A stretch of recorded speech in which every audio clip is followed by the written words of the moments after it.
नमस्ते, प्रणाम, हर हर महादेव। हम सीमा बनारसी। आई होप कि आप लोग अच्छे होंगे, स्वस्थ होंगे, मस्त होंगे, अपने अपने काम में व्यस्त होंगे। हम लोग जा रहे हैं तीनों लोग मिलके एक लाचारी गीत गावा। आप लोग के जैसा लगी आप लोग कमेंट करें।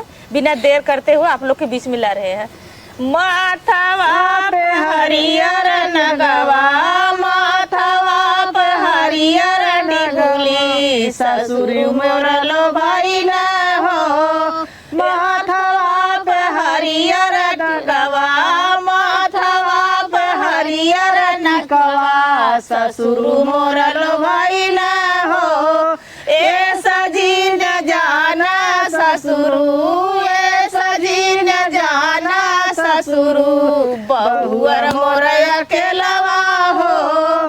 दारही जलालपुर थाना, दारही जलालपुर थाना, मारब मिस कलवा हो। दारही जलालपुर थाना, दारही जलालपुर थाना, मारब मिस कलवा हो। थाना से पुलिस आई है, थाना से पुलिस आई है, ले जइहे मोटरिया में। थाना से पुलिस आई है, थाना से पुलिस आई है, ले जइहे मोटरिया में।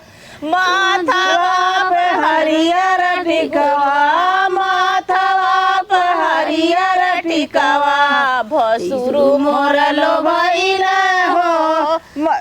गरवा में हरियर हरवा, गरवा में हरियर हरवा, भसुरु मोरलो भाई न हो। ए सजी न जाना भसुरु, ए सजी न जाना भसुरु, भयो मोर अकेलवा हो।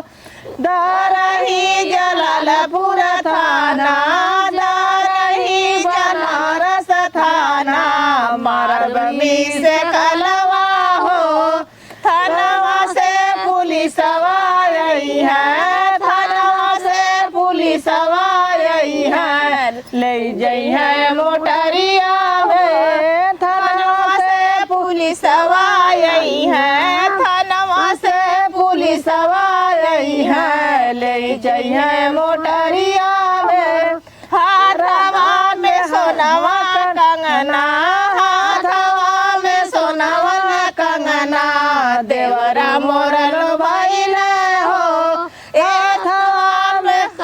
हाथवा में हरियर नगवा, हाथवा में सोनवा का नगवा, देवरा मोरलो भाई न हो।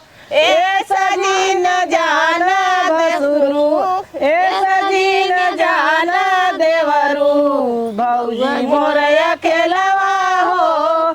ए सजी न जाना देवरू, ए सजी न जाना देवरू, भौजी मोर अकेलवा हो। दारही के राकत थाना, दारही के राकत थाना, मारब मिस कलवा हो। थाना से पुलिस आई है, थाना से पुलिस आई है, ले जइहे मोटरिया में। थाना से पुलिस आई है, ले जइहे मोटरिया हो। माथवा पे हरियर नगवा, माथवा पे हरियर टिकवा, सब सैया मोरलो भाई न हो। ए सजी न जाना सैया, ए सजी न जाना सैया, धनिया मोर अकेलवा हो। ए सजी न जाना सैया, ए सजी न जाना सैया, धनिया मोर अकेलवा हो। दूनहु परानी चलबै, दूनहु परानी चलबै, जलालपुर थानवा हो। थानवा से पुलिस आई है, थानवा से पुलिस आई है, ले जइहे मोटरिया